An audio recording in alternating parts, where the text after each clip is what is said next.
আমাদের সংস্কৃতি, আমাদের সংস্কার সর্বদা থাকবে আমাদের সাথে। ভারতের মহান গ্রন্থ আর কাব্যের সম্পূর্ণ সংকলন। সাবস্ক্রাইব করুন তিলক।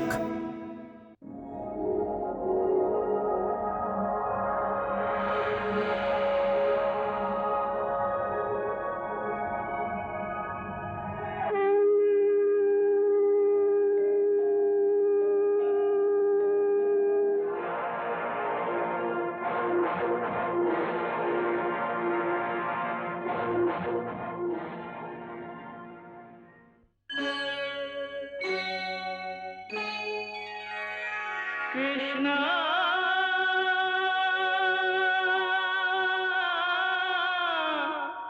Krishna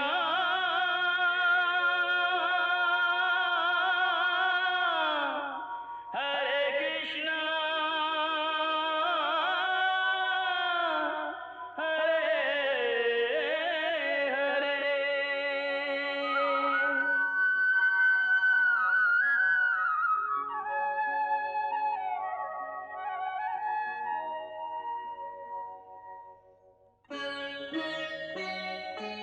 Satchidananda Rupaya Vishwapatyadi Hetave Tapatraya Vinashaya Shri Krishnaya Vayam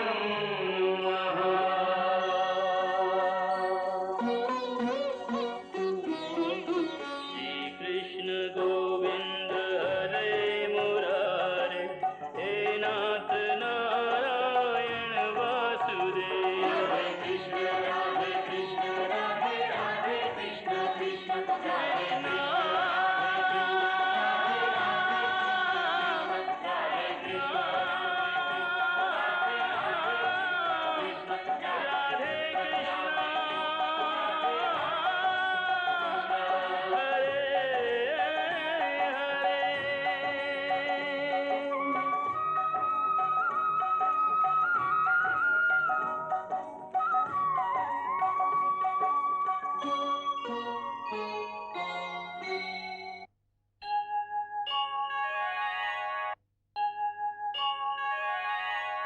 জয় শ্রীকৃষ্ণ। কর্মযোগে সবচেয়ে গুরুত্বপূর্ণ কথা যেটা শ্রীকৃষ্ণ বলেছেন ওটা হচ্ছে নিষ্কাম কর্মযোগের পদ্ধতি। নিষ্কাম কর্মযোগের ফর্মুলা এটাই যে ফলের ইচ্ছাকে অথবা ফলের আসক্তিকে ত্যাগ করে কর্ম শুধু এই জন্য করো যে ওই সময়ে ওটাই তোমার ধর্ম, তোমার কর্তব্য। শুনতে গেলে তো এই ফর্মুলা বড় সরল মনে হয়, কিন্তু এর অভ্যেস এত কঠিন, এত মুশকিল যে কোটি কোটি প্রাণীর মধ্যে কোনো এমন লোক পাওয়া যায় যে নিষ্কাম কর্মের কোষ্ঠী পাথরে উত্তীর্ণ।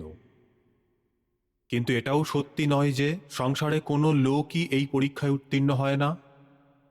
আসলে ধর্মগ্রন্থেতেও এই জন্যই এই শিক্ষা দেওয়া হয় যে প্রাণী ওর উপরে আচরণ করুক, কারণ যদি প্রাণী ওর উপরে আচরণ না করে অথবা না করতে পারে তাহলে ওই ধর্মগ্রন্থের শিক্ষা কোনো কাজে আসবে না। সেই জন্য যেভাবে ভগবান বলেছেন যে ধর্ম প্রতিষ্ঠা করার জন্য প্রত্যেক যুগে স্বয়ং অবতার নিয়ে প্রকট হয়ে থাকেন, এইভাবে সময়ের ব্যবধানে প্রত্যেক দেশে এমন মহাপুরুষের জন্ম হয় যে নিজের প্রভাবশালী আচরণে ধর্ম নিয়মের পালন করে অন্য লোকেদের জন্য ধর্মের রাস্তা সহজ ও সরল করে দেন, আর সময়ের অন্তরালে মানব মূল্যের আদর্শ এবং মানব ধর্মের স্থাপনা করতে থাকেন। কালচার এবং ধর্মে এই পার্থক্য যে কালচার ও ধর্ম সংস্কৃতি দেশ ও কাল অনুযায়ী পরিবর্তিত হতে পারে, কিন্তু ধর্ম ওই সিদ্ধান্ত যা প্রত্যেক দেশ, প্রত্যেক কাল আর প্রত্যেক যুগে একই রকমই থাকে। আসলে ওই ধর্মই উপযুক্ত যে শুধু অতীতে না, বরং আমাদের আশেপাশে আজকের সামাজিক প্রসঙ্গেও আমাদের কাজে লাগতে পারে, আমাদের প্রেরিত করে, আমাদের পথ দেখায়। ওই ধর্মই অমর হয়। নিষ্কাম কর্মযোগের সিদ্ধান্তের অমর হওয়ার এটাই প্রমাণ যে যদি ত্রেতা যুগে ভরতের মতো অধিকারযুক্ত যোগী হতে পারে, তাহলে আমাদের আজকের সময়েও বড় বড় মহান নিষ্কাম কর্মযোগী হয়েছেন। মহাত্মা গান্ধী, লোকমান্য তিলক,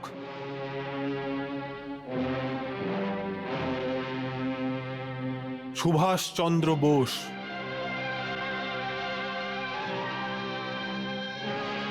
অরবিন্দ ঘোষ, মাদার টেরেসা,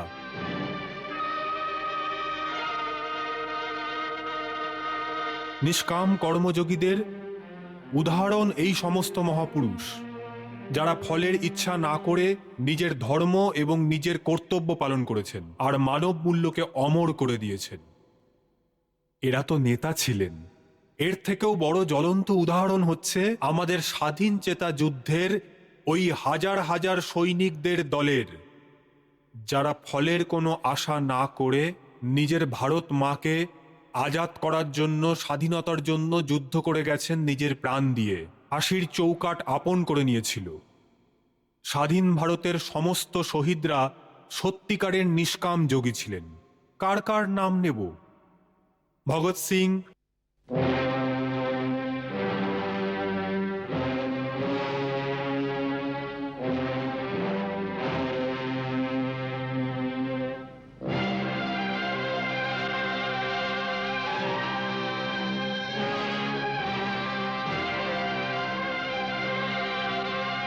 রাজগুরু,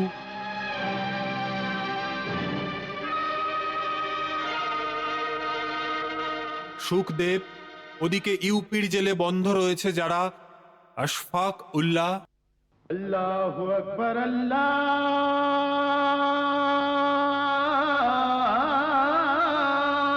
अकबर अल्लाहु अकबर अल्लाहु अकबर।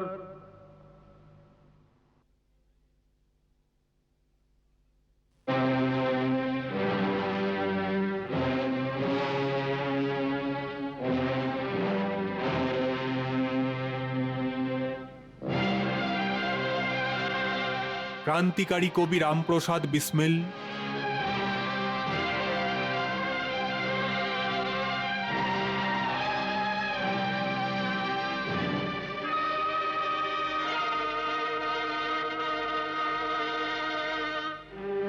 এরা সমস্ত ওই মহান আত্মা ছিল যারা দেশের স্বাধীনতায় মৃত্যুবরণ করা নিজের ধর্ম বলে মনে করেছিলেন এবং হাসতে হাসতে ফাঁসির কাটে ঝুলে পড়েছিলেন। নিষ্কাম কর্মযোগ আমাদের শিখিয়েছে যে ফলের ইচ্ছা না করে নিজের কর্ম করো। আসলে এরা ওই মহাপুরুষ ছিলেন যারা ফলের ইচ্ছা কি করে করতেন। ওনারা তো এটা ভালো করেই জানতেন যে ওনারা কোনো ফল পাবেন না, কোনো চেয়ার, কোনো পদবি পাবেন না। তা সত্ত্বেও এটা মনে করে যে দেশকে স্বাধীন করে নিজেদের প্রাণের আহুতি দেওয়া ওদের ধর্ম। ওই বীর পুরুষেরা ওই ধর্মের পালন করার জন্য মৃত্যুকে আলিঙ্গন করে নেয়। আর কিভাবে আলিঙ্গন করেছে! আহা হা হা, যেমন কেউ নিজের বউকে আলিঙ্গন করে। ফাঁসির দিন যখন আসে তখন বিসমিল এবং আশফাকুল্লাহ ওই গজল গাইতে গাইতে যাচ্ছিল যেটা বিসমিল জেলে বসে লিখেছিল। सरफरोशी की तमन्ना अब हमारे दिल में है, सरफरोशी की तमन्ना अब हमारे दिल में है, सरफरोशी की तमन्ना अब हमारे दिल में है। देखना है जोर कितना, देखना है जोर कितना बाजुए कातिल में है, देखना है जोर कितना बाजुए कातिल में है। सरफरोशी की तमन्ना अब हमारे दिल में है, देखना है जोर कितना बाजुए कातिल में है।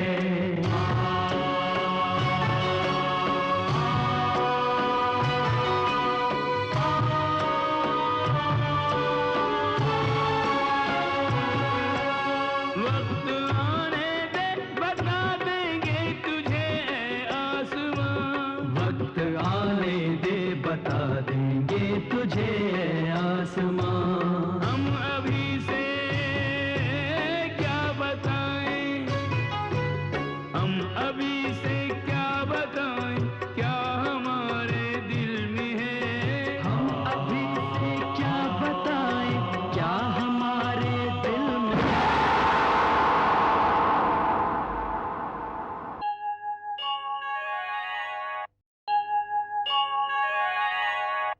ওদিকে লাহোরের সেন্ট্রাল জেলে ফাঁসির দিকে যাওয়ার সময় ভগৎ সিং আর ওর বন্ধু রাজগুরু এবং সুখদেব পাঞ্জাবের বিখ্যাত লোকগীত এইভাবে গাইতে গাইতে যাচ্ছিল যে যেন কোনো মেলায় যাচ্ছে। রং দে মেরা রং দে বসন্তি চোলা। रंग दे बसंती चोला, रंग दे रंग दे रंग दे रंग दे बसंती चोला, मायनी मेरा रंग दे बसंती चोला, मायनी मेरा रंग दे बसंती चोला।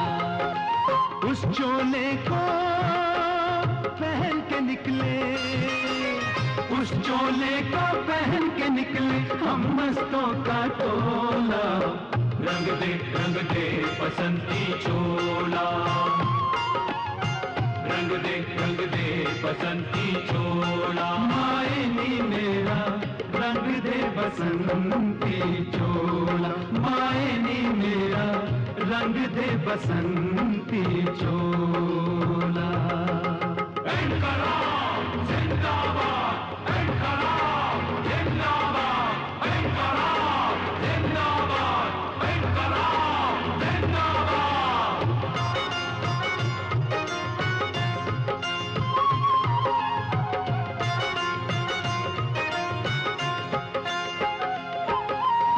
जंग आजादी की लौ को तेज करना है, देशभक्ति का दिलों में रंग भरना है, इम्तिहान की राह से हंसकर गुजरना है, अपना तो महबूब भारत उस पे मरना है, अपना तो महबूब भारत उस पे मरना है।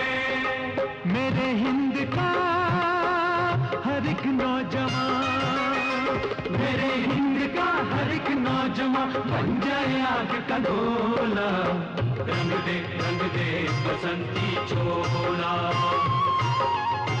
रंग दे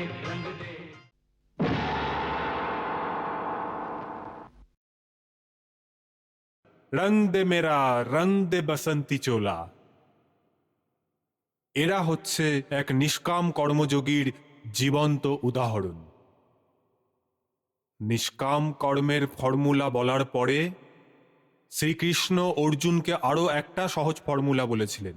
উনি বলেছিলেন যে যদি তুই আর কিছুই না করতে পারিস তাহলে শুধু এটুকুই কর, আমি মানে ভগবানের শরণে এসে যা, আর তুই যা কিছু করিস, ভোজন করিস, পান করিস, রোজগার করিস, যাই করিস না কেন, দান করিস, ওই সব কিছু আমাকে অর্পণ কর।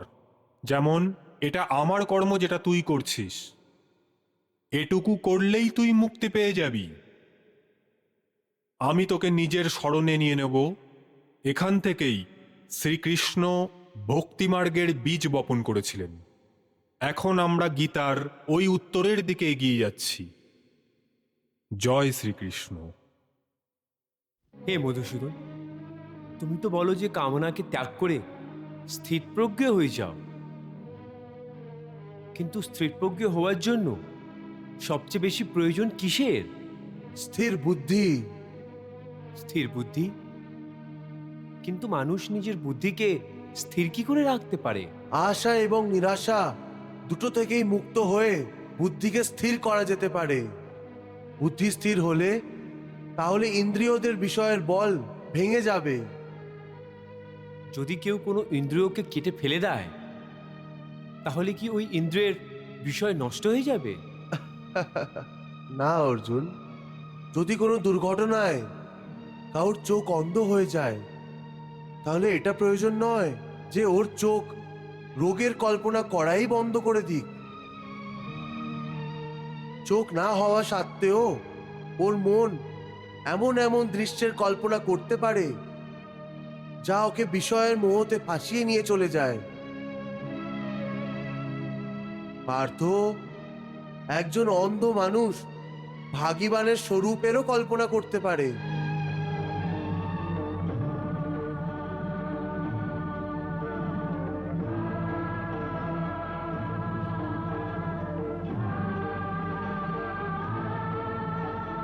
আর একজন নারীর শরীরেরও কল্পনা করতে পারে।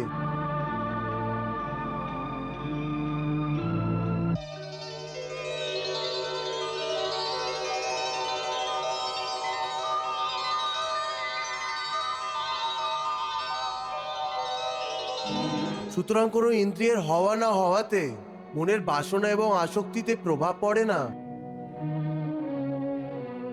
হে অর্জুন, কিছু লোকেরা নিজের ইন্দ্রিয়র ওপরে বেশি কঠোরতা দিয়ে অবলম্বন করার জন্যে অনেক কঠিন ব্রত এবং উপবাস রাখে।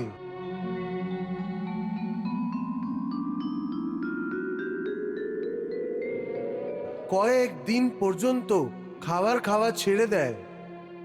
তা সত্ত্বেও যদি ওর মন ভিন্ন ভিন্ন ধরনের সুস্বাদু ভোজনের ওপরেই পড়ে থাকে, তাহলে জিদের সঙ্গে করা এই ব্রত এবং উপবাসের কি লাভ হয়?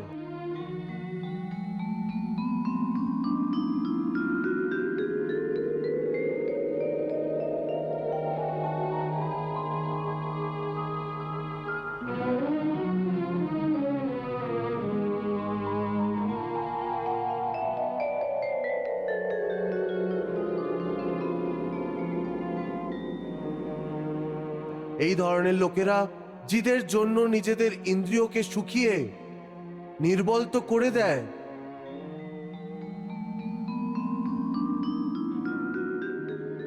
কিন্তু এটা করলে বিষয়ের আসক্তির ত্যাগ হতে পারে না।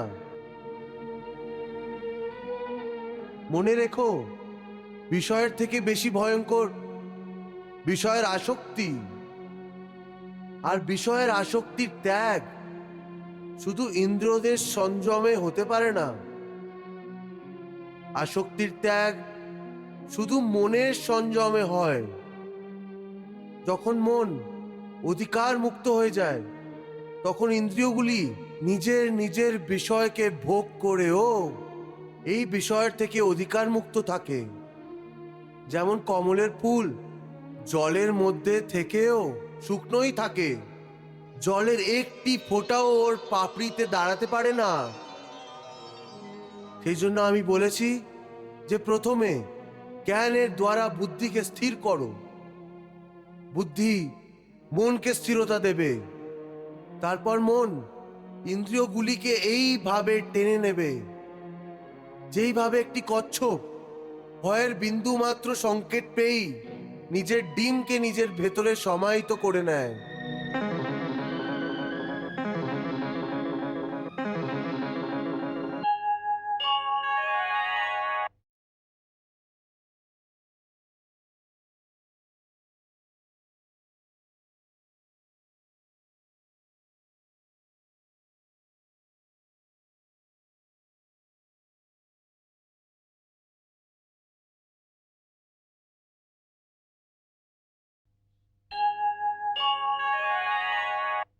हे पार्थो, यदा संहर्ते चायम कूर्मो अंगानीव सर्वशः इंद्रियाणि इंद्रियार्थे अभ्यस्त तस्य प्रज्ञा प्रतिष्ठिता।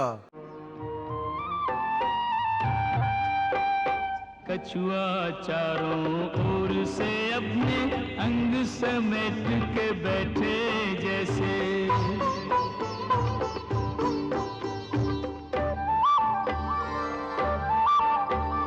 सारे भोगों से खींच के इंद्रियां एक स्थित प्रज्ञा रहे स्थिर ऐसे। इंद्रियां जिसके वश में रहें, इंद्रियां जिसके वश में रहें, हो वो स्थित प्रज्ञा अनिस्थिर कैसे। इंद्रियां जिसके वश में रहें, हो वो स्थित प्रज्ञा अनिस्थिर कैसे। मेरे परायण होके जो बैठे मुक्त रहे वो अधर्म के भय से। मेरी शरण में आके जो बैठे युक्त रहे वो आत्म विजय से।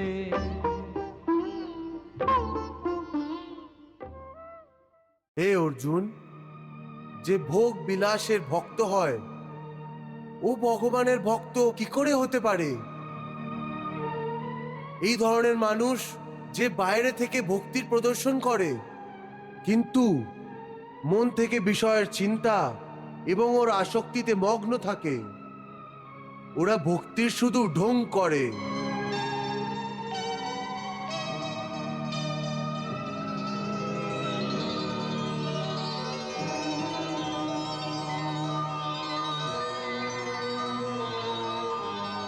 ওরা যোগী না, ঢঙ্গী হয়।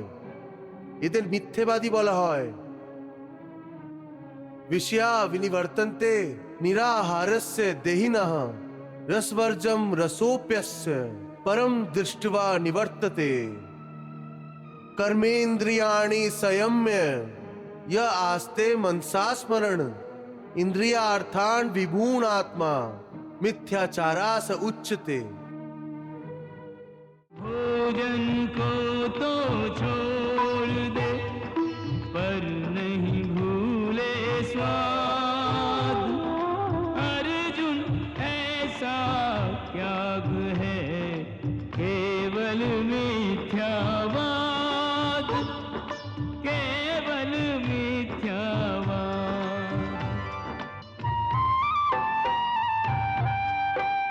इंद्रियों को हठ पूर्वक रोके, विषयों से मन को न हटाए।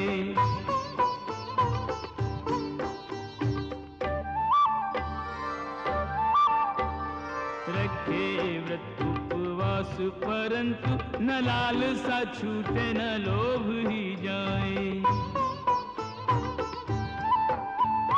मन में कुछ आचरण में कुछ है,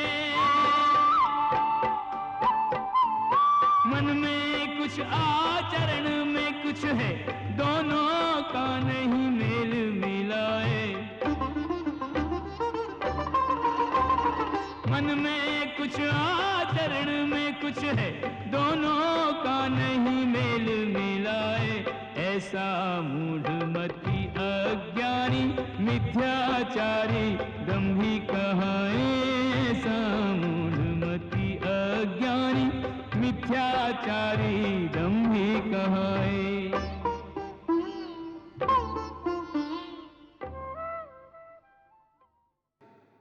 পার্থ, স্থিত প্রজ্ঞা মানুষের বুদ্ধি স্থির থাকে, নিজের মনের ওপরে ওর নিয়ন্ত্রণ থাকে। স্থিত প্রজ্ঞাতে ভোগ এবং উপভোগে রস এবং আসক্তি হয় না। ও শুধু অশুভ বস্তু প্রাপ্ত হওয়ার পরও না প্রসন্ন হয় আর নাই দুঃখী হয়। পার্থ, এই ধরনের মহাপুরুষদের সম্পূর্ণ বিশ্বাস থাকে যে ঈশ্বর সদা সর্বদা ওর সাথে আছে। সেই জন্য ও যে কোনো পরিস্থিতিতে অস্থির হয় না।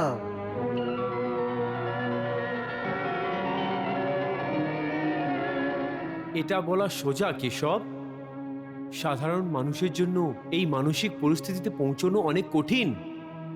এর জন্য সাংসারিক মনুষ্যদের কোনো ধরনের দিব্য সাহায্যের প্রয়োজন হতে পারে। তুমি ঠিক বলেছ অর্জুন।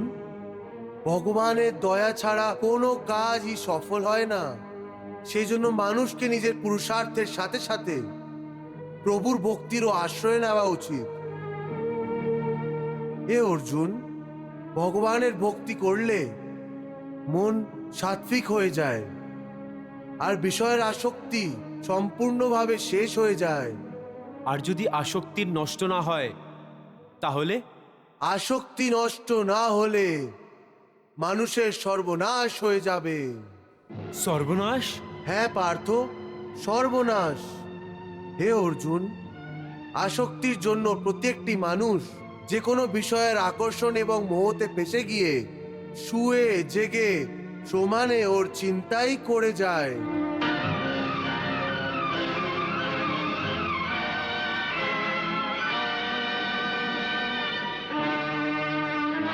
যেমন কোনো মানুষ কোনো সুন্দর স্ত্রীর প্রেমে পড়ে যায়, যে জেগে ওরই কল্পনা আর শুয়ে থেকেও ওরই স্বপ্ন দেখে। এইভাবে ক্রমাগত চিন্তা করে আসক্তির ভিতে কামনার অনুভূতি জাগৃত হয়।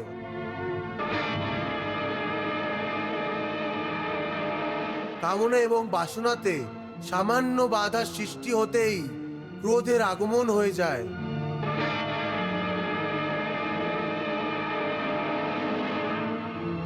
যেখানে ক্রোধ আছে ওখানে সম্মোহ অথবা অবিচার অথবা অবিবেকও এসে যায়।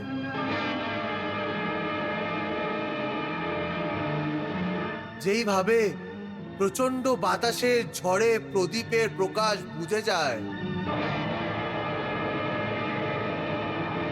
ওইভাবেই কামনার অবিবেক ঝড়ে মানুষের স্মৃতি নষ্ট হয়ে যায়।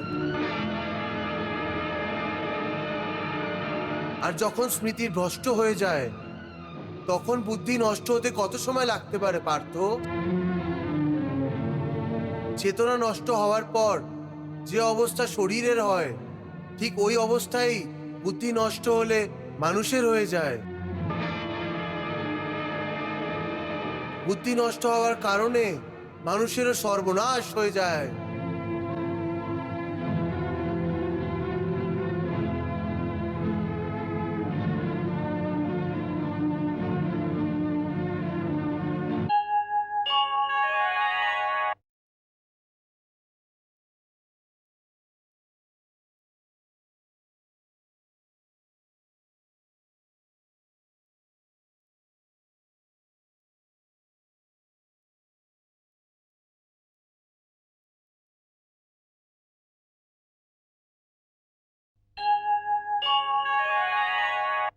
ध्यायतो विषयान् पुंसः संगस्तेष उपजायते संगात संजायते कामः कामात् क्रोधा अभिजायते क्रोधात् भवति सम्मोहः सम्मोहात् स्मृतिविभ्रमः स्मृतिभ्रंशात् बुद्धिनाश बुद्धिनाशात् प्रणश्यति।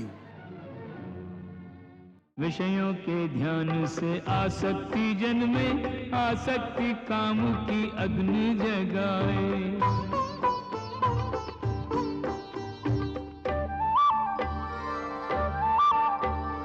कामना पूर्ति में बाधा पड़े तो आए क्रोध जो बोझ मिटाए। क्रोध से मूढ़ता हो उत्पन्न, क्रोध से मूढ़ता उत्पन्न, ये मूढ़ता ही स्मृति विभ्रम लाए।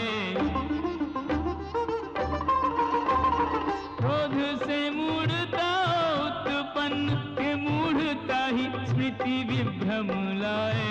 हमसे होता बुद्धि का नाश जो मानव को निज पद से गिराए। जिसकी बुद्धि का नाश हुआ फिर उसका सर्वनाश हो जाए। বাহ, কত গুরুত্বপূর্ণ কথা বলেছেন। কামনার কারণে জন্য মানুষের শেষ পর্যন্ত সর্বনাশী হয়। কিন্তু ভগবান, বাস্তবে কর্ম তো একটি শক্তির স্রোত, তাহলে ওটা সর্বনাশের কারণ কি করে হতে পারে? হ্যাঁ দেবী, আপনি ঠিকই বলছেন যে কামনার একটি শক্তির স্রোত, যার মাধ্যমে মানুষ জীবনে পরম আনন্দকে প্রাপ্ত করে। কিন্তু যদি কামনার শক্তি মানুষের নিয়ন্ত্রণে না থাকে তাহলে ওই শক্তি প্রাণের সর্বনাশ ডেকে আনে। প্রভু, আপনি এ কেমন পরস্পর বিরোধী কথা বলছেন? আমি সত্যি বলছি দেবী, যে কোনোই শক্তি হোক, যদি ওর অপব্যবহার করা হয় তখন ও পরম ধ্বংসাত্মক হয়ে যায়। আর যদি ভালো করে ব্যবহার করা যায় তাহলে ওটাই উপহার হয়ে যায়। এইভাবেই কামনার শক্তি যা উপহারও হতে পারে আর সারাপও। ভগবান, আমি বুঝতে পারছি না। দেবী, কামনার অধীন না হয়ে যদি কামনাকে নিজের অধীনে করে নেওয়া যায় তাহলে মানুষের জীবন সুখী হয়ে যাবে। দেবী, আকর্ষণ, প্রেম, বাসনা এইসব তো কামনারই রূপ। যখন মহত্ব অনুভূতি মনে হয় তখন কামনা প্রেমের স্বরূপ ধারণ করে নেয়। তারপর ওই প্রেমই ভক্তির রূপ ধারণ করে নেয়। रे मनवा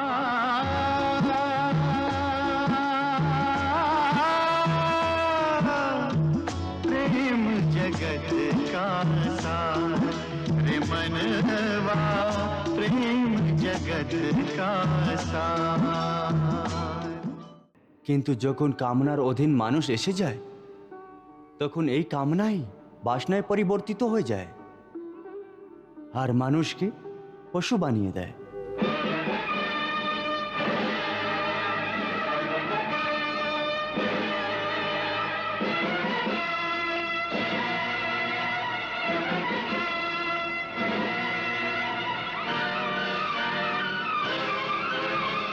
আর যখন মানুষ পশু হয়ে যায় তখন অত্যাচার এবং অন্যায়ের জন্ম হয়।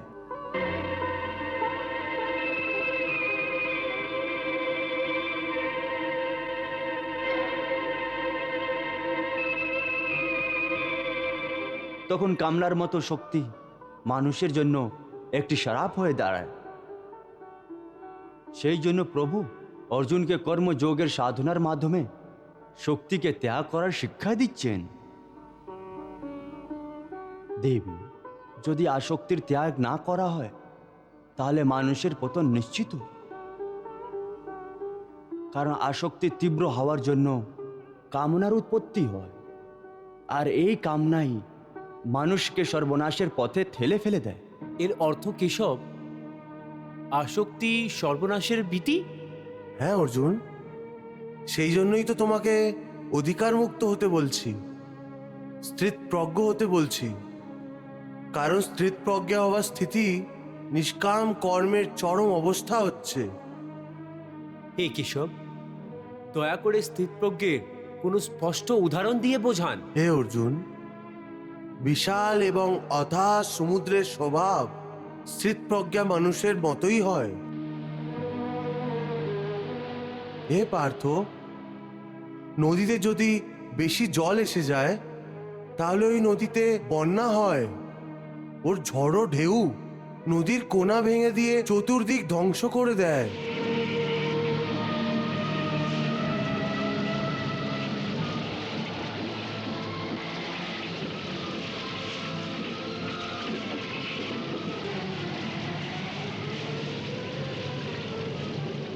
এই অবস্থা একটি ছোট মনের ব্যক্তির হয়।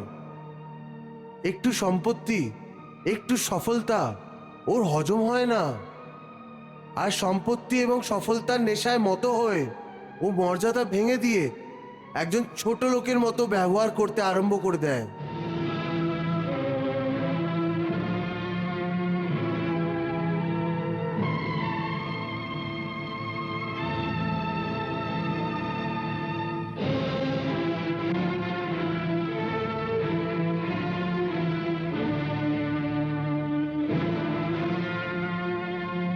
কিন্তু স্থিতপ্রজ্ঞা মানুষ একটি সমুদ্রের মতো হয়, যার মধ্যে চতুর্দিক থেকে নদীর জল ক্রমাগত জমা হতে থাকে।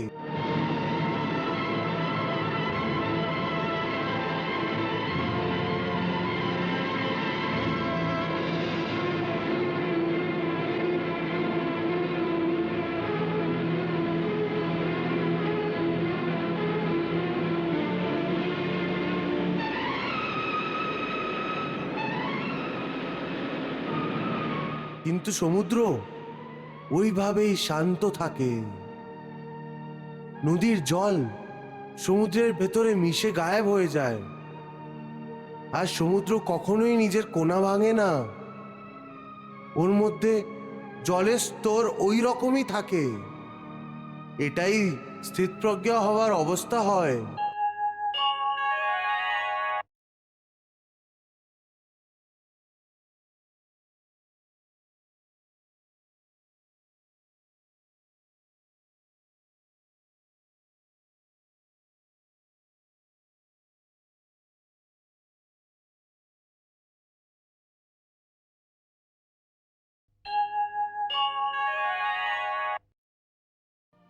है स्थित प्रज्ञ तो ऐसा सागर, है स्थित प्रज्ञ तो ऐसा सागर, ज्ञानी जिसकी थाह न पाए।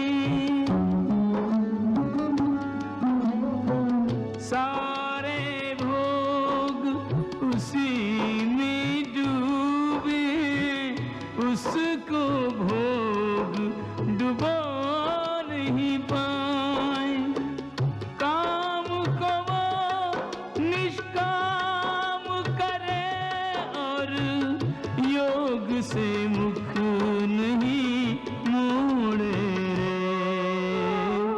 हर नदियाँ अपना जल लेकर सिंधु से नाता जोड़े रे। सागर सबको निज में समोले, निज सीमा नहीं तोड़े रे। होके विपुल जल राशि का स्वामी, मर्यादा नहीं छोड़े रे।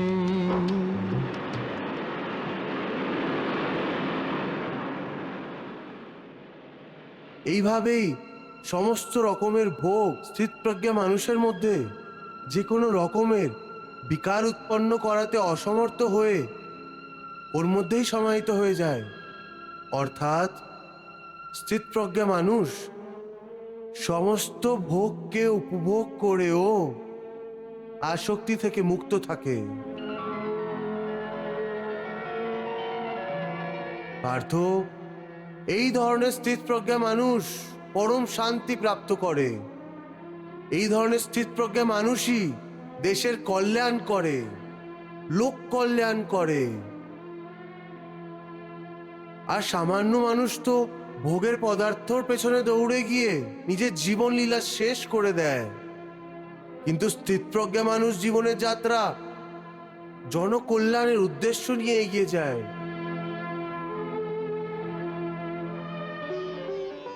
প্রভু, ভগবান শ্রীকৃষ্ণের কথন অনুযায়ী স্থিতপ্রজ্ঞ মানুষ আসক্তি থেকে মুক্ত থাকে।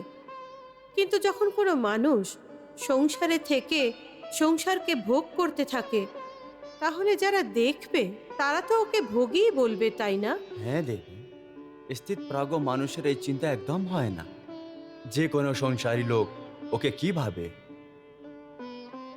ও সংসারের ভোগ অধিকার মুক্ত অনুভূতিতে ভোগ করে। এই ধরনের স্থিত প্রাজ্ঞ মানুষ যদি কোনো নাটকীর নৃত্য দেখে, তাহলে ওটাকেও ভগবানের লীলা মনে করেই দেখে। তাহলে কোনো মানুষ এটা কি করে জানতে পারে কোনো ব্যক্তি আসক্তির অধীনে আছেন, অথবা স্থিতপ্রজ্ঞ ও ভোগী নাকি যোগী? দেবী, যেমন চন্দ্রমার আসল রূপ রাত্রিবেলার অন্ধকারে দেখা যায়, ঠিক ওইভাবেই একজন আসল যোগীর প্রকাশ রাত্রিবেলার অন্ধকারেই প্রকট হয়। কারণ যখন সম্পূর্ণ সংসার ঘুমিয়ে থাকে, ওই সময় যোগী নিজের হৃদয়ে জ্ঞানের দীপ জ্বালিয়ে ও নিজের ভক্তির সাধনা করে।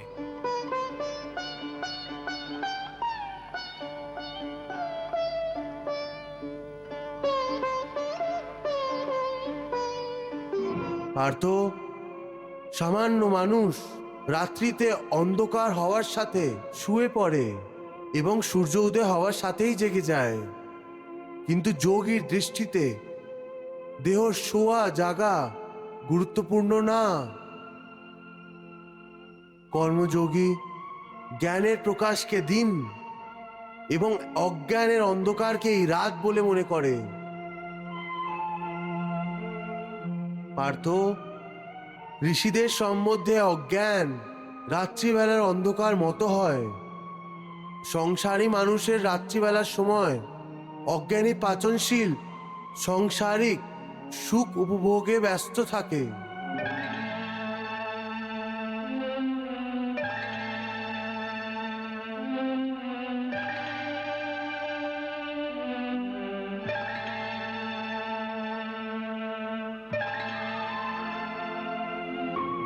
জ্ঞানী এবং যোগী জেগে থাকে এবং পরমাত্মার চিন্তন করতে থাকে।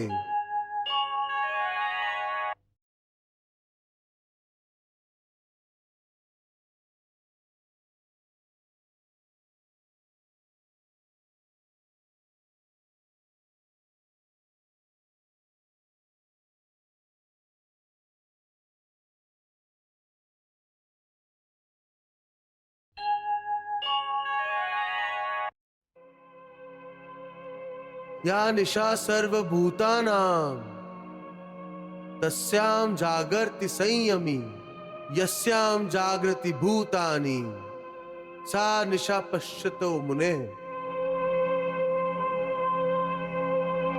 सबके लिए जो रात जिसे संसारी नींद में सो के गंवाए,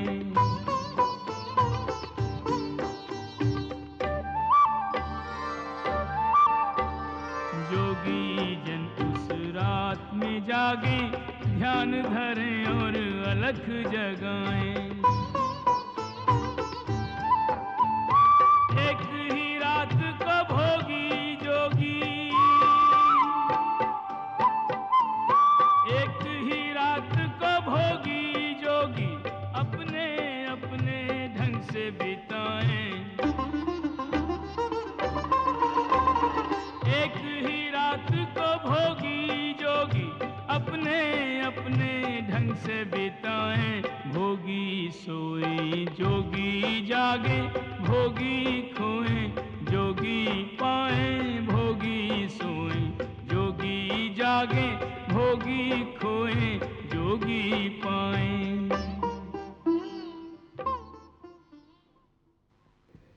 वाह प्रभु वाह। बहती रही गीता की गंगा, कर्म की धारा भक्ति की धारा। अर्जुन के संग उस गंगा में करता रहा स्नान जग सारा।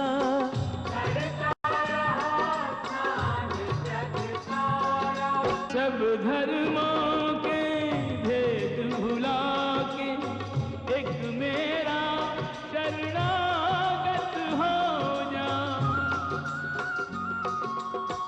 मैं हर पाप से मुक्ति दूंगा, शोक न कर मेरी भक्ति में खो जा।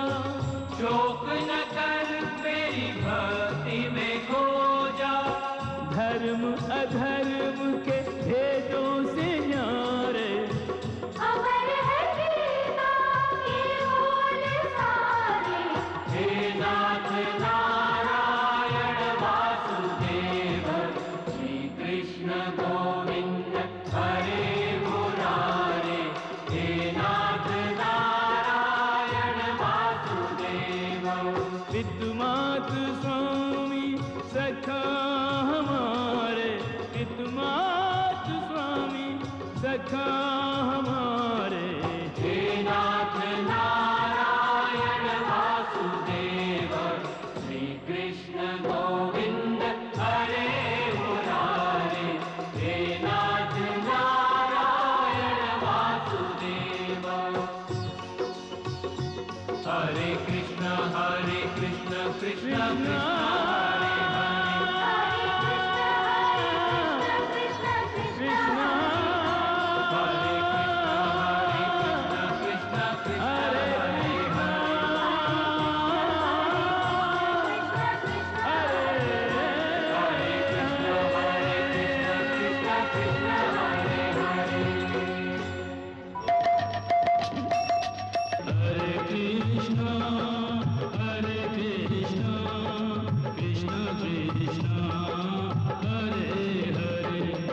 कृष्ण कृष्ण चरितं गुणानुवादं तत्प्रेरणा अहं करोमि। मम भावगीतं हृदयस्य प्रीतं त्वत्पद्मपादे समर्पयामि। हरे राम राम राम हरे हरे। हरे कृष्ण कृष्ण कृष्ण